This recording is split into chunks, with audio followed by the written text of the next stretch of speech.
Hi everyone! Welcome back to the channel. In today's vlog, I'm sharing where to stay in Osaka, Japan, especially if you're looking for convenient, budget-friendly, and comfortable accommodations.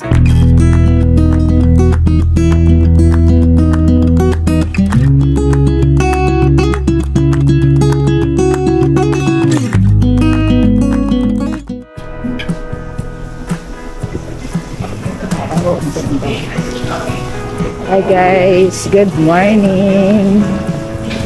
Pwesto tayo dito sa dilim. Officially, it's our day. It's our first day. Unang araw talaga natin dito kasi gabi tayo dumating.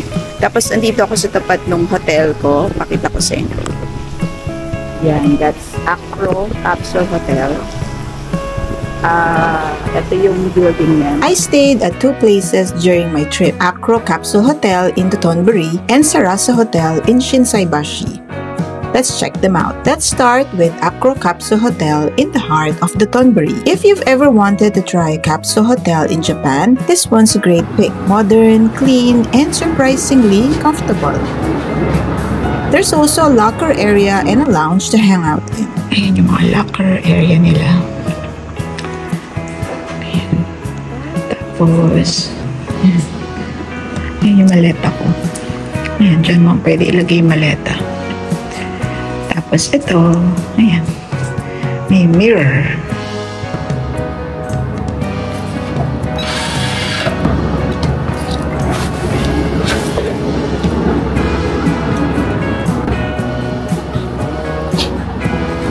Sobrang kalat.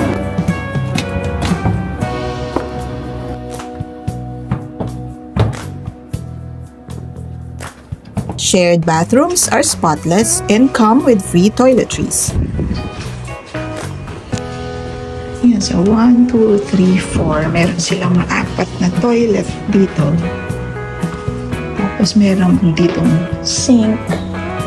Sa shower naman, 1, 2, 3, 4 din na shower. Pakita ko lang sa inyo. Ayan, ganyan. Ayan, may libreng shampoo, conditioner, and soap. Hot and cold shower. May hangiran. Meron din doon. Tapos, ito pwede ka, ito, merong laundry. Tapos, yan, dito, pwede kang mag-ayos dyan. May mga hair dryer, tissue. Tapos, dito naman, meron ulit lavatory or sink. Yan. Ito din, ganun din. Gusto mag-toothbrush. Tapos ang pinakamaganda sa lahat, ito lang yung capsule ko. This one.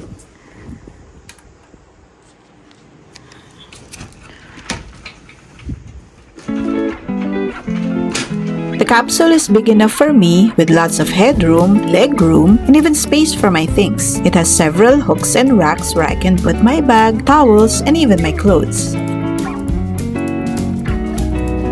But of course, if you are a bit claustrophobic, I wouldn't be recommending staying in a capsule hotel for obvious reasons. Each capsule has USB charging ports, a reading light, and a small shelf. Above the headboard is the controls for your clock with an alarm, a room lamp, ventilation controls with 2 vents to make sure that you don't get stuffy inside the capsule.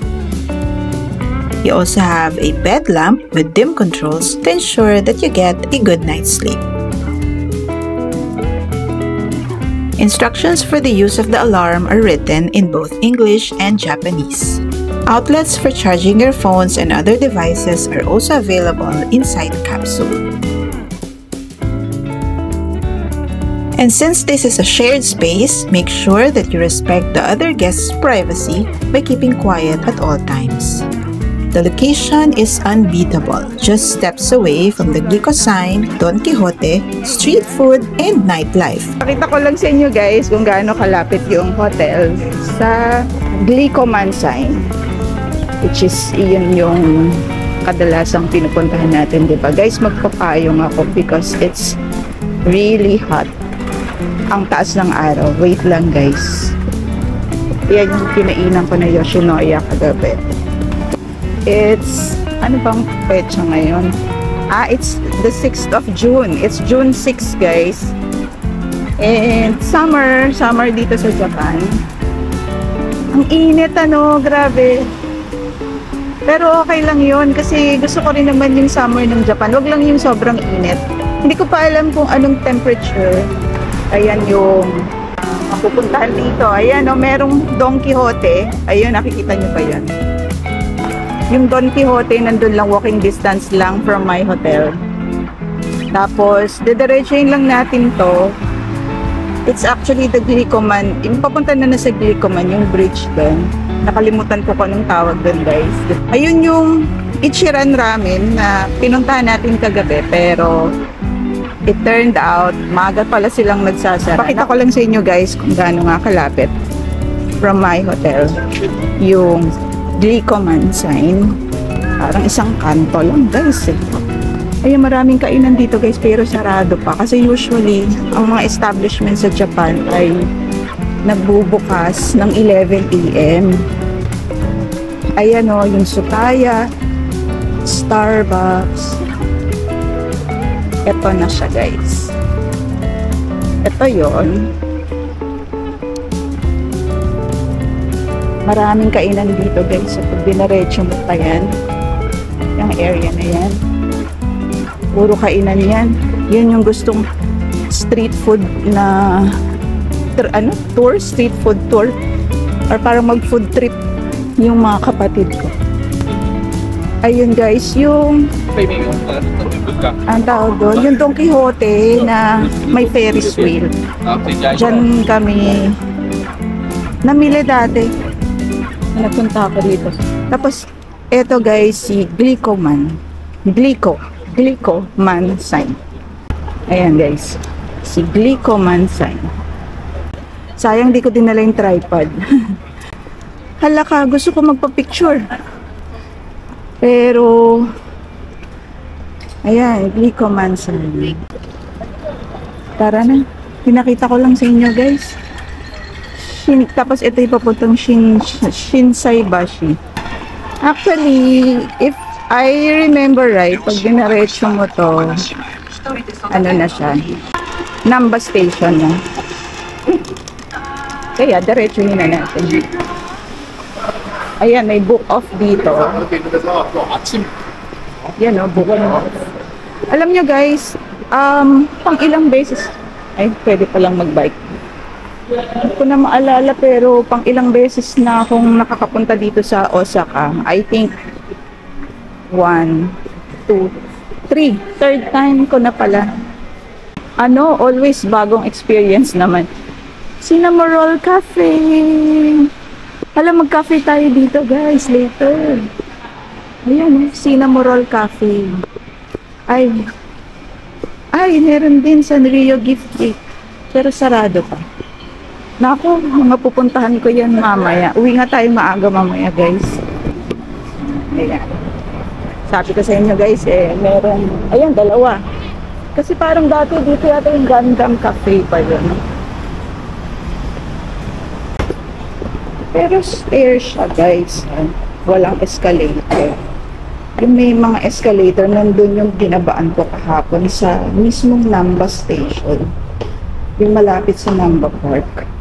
Dito na ako ngayon sa Namba Station, guys. And tandaan nyo lang, yung exit 24, merong malapit na elevator doon. May building kang papasukan. Yung may Lawson, Starbucks, ganyan.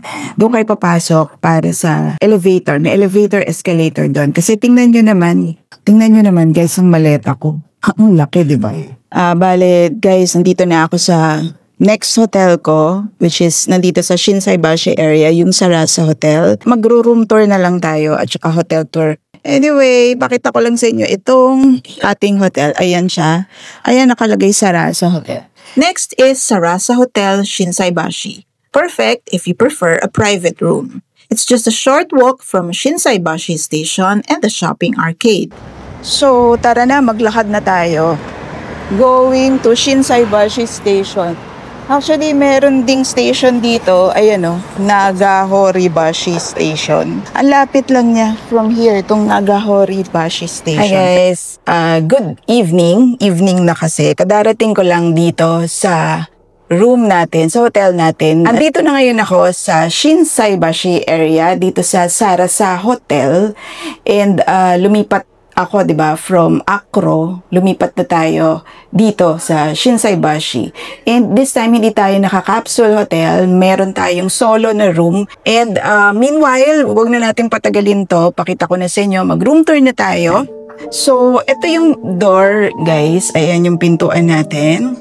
Tapos, may double lock naman siya. May ganito pa, which is good. Gusto ko yung ganyan. Tapos, eto, nandito yung lagayan ng mga damit, hangers, etc. Meron tayong dalawang slippers, sets of slippers, which is good din. Bakit dalawa? Mamaya paliwanag ko. Tapos, meron tayong full-length mirror here. Yan, para sa mga OOTD. And guys, kung makikita nyo, nandito na yung aking maleta. Kasi dumating ako kanina dito, 10 o'clock yata yun or 10:30. Nag-luggage storage muna ako.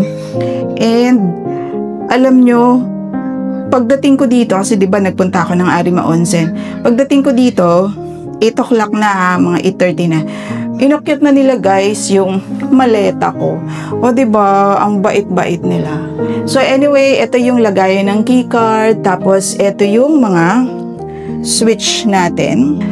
Ayan! O diba, kung makikita nyo, dalawa. Twin bed yung binigay sa akin. Actually, ayoko nga ng ganito eh. Gusto ko nga isang bed lang. Kasi syempre isa lang naman ako. Kaya lang, nung nag-book ako sa Klook ko nga pala binook to guys. Again, kung gusto nyo ng mga hassle-free booking at the same time magkakaroon pa kayo ng mga discount, pwede kayo mag-book sa Klook. Ang Klook hindi lang activities, pati hotel, meron din siya. And syempre, kasi kada gamit mo sa Klook, nag-earn ka din ng points eh. So, pag nag-earn ka ng points, ang mangyayari, mababawas din yung makakamenos ka rin, makaka-discount. Plus, pag ginamit mo pa yung promo code ko, magkakaroon ka pa ng additional na discount. So, wag mong kalimutan yung promo code natin. That's Doc Jeans Travels Klook para sa hassle-free booking at saka syempre para maka-discount kayo. As I was saying, yun nga, 2 beds, 2 single beds or twin bed yung available. Wala na siyang wala nang available na solo room, pero alam nyo, same price lang siya. Same price lang nung single bed. Etong 2 or twin bed, o diba? Nakamenos tayo. And then this is the banyo. Hi, nice. So meron tayong sets of towel. Ang dami naman pala nating towel. Tapos syempre, meron tayong smart toilet. May tissue. Ay, hindi pa ako nag-change ng guys.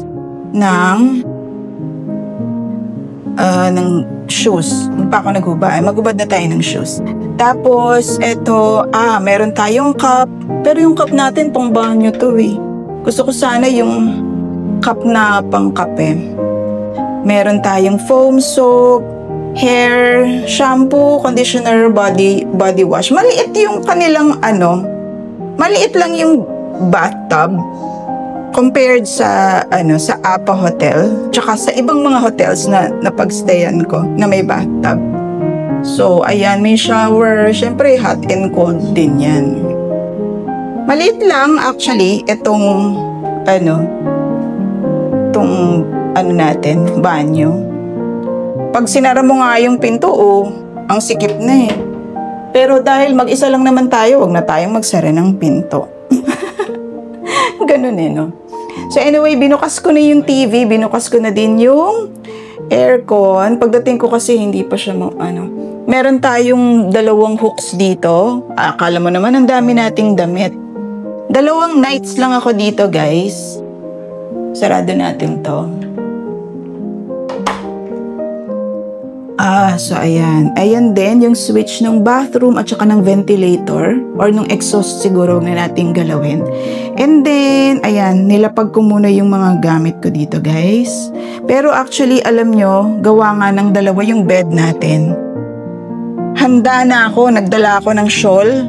Kasi yung isang bed, paglalagyan natin ng lahat ng mga gamit natin para mas makapag-impake tayo ng maayos. Doon ko ilalatag yung maleta natin.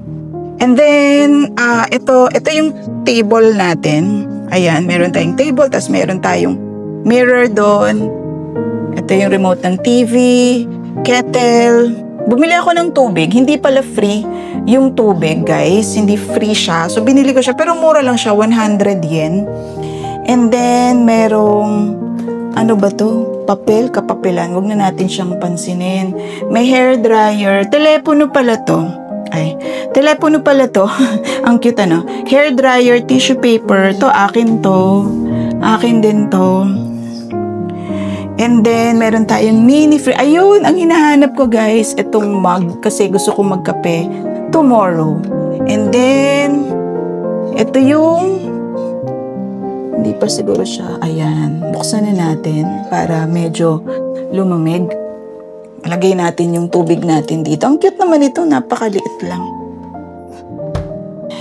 Anyway, may trash can. May trash dito. May maliit na chair. Meron tayong pajamas. Gamitin na natin to. Ayan. Dalawa yung pajamas natin. Tapos, meron ding lamp dito. Meron silang safe, although, hindi ko naman alam kung magagamit ko siya. Saksakan pala. Meron siyang, USB port. Ito, ano to? Ayun, yung main switch, tapos yung entrance. Okay, buksan muna natin lahat. May reading. Ay, ba't ayaw? Ay, joke ako nito. Ayun. Hindi gumagana yung isa. Ito lang yung gumagana, guys. Pero ang liwanag. And then, meron din siyang air purifier dito. Tingnan natin kung anong view natin. Ay, wala. Hindi ko makita. At saka mukhang bawal. Ano natin galawin, guys? Naka-lock din siya for emergency lang. Ano natin siyang galawin. And syempre,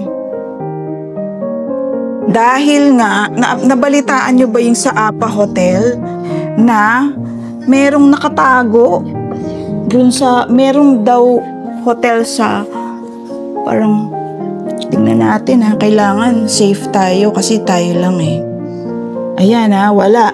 Walang space para magtago. Kasi, ikukwento ko sa inyo. Kasi, nabalitaan ko yon sa Apa Hotel. Merong isang foreigner. Sa Tokyo siya eh. Hindi ko maalala kung saan banda sa Tokyo nag-book ng Apa Hotel. Kung anong where in Tokyo. Laki-laki naman ng Tokyo eh. Bale, naka-check-in na siya eh. Pagkatapos, nung one time na masyal na siya, ganyan. Tapos, nung umuwi na siya. So, sabi naka-check-in na siya, nakatulog na siya. Tapos, kinabukasan na masyal siya. Tapos pagdating niya, may tao dun sa... To make a long story short, i-google nyo na lang. May tao, may naamoy daw siya, nakakaiba. I don't know kung ano yun. Basta may tao pala dun sa ilalim. O nung tinignan niya, di ba, nagkagulatan pa sila. Maski yung tao, lalaki daw eh. Tapos, nagkagulatan nga silang dalawa. Eh di syempre tumakbo siya, tumakbo din yung lalaki. Ayun, anyway, i-google nyo na lang kung ano yung nangyari doon. So, yun lang. It's almost 9 p.m. Bumili lang ako ng dinner sa 7-Eleven, guys. Kasi pagod na nga ako. Galing akong Kobe. So, magpahinga na tayo. Let's call it a night. And then, see you tomorrow. Ayan, guys, yung ating room. 607. Baka makalimutan ko. Alam nyo, wala sa keycard yung room number. So, tatandaan ko na lang. Room 607. Tapos, ito yung elevator. Pakita ko sa inyo yung lobby, guys. So, guys, ito yung lobby ng Sarasa Hotel. Ayan.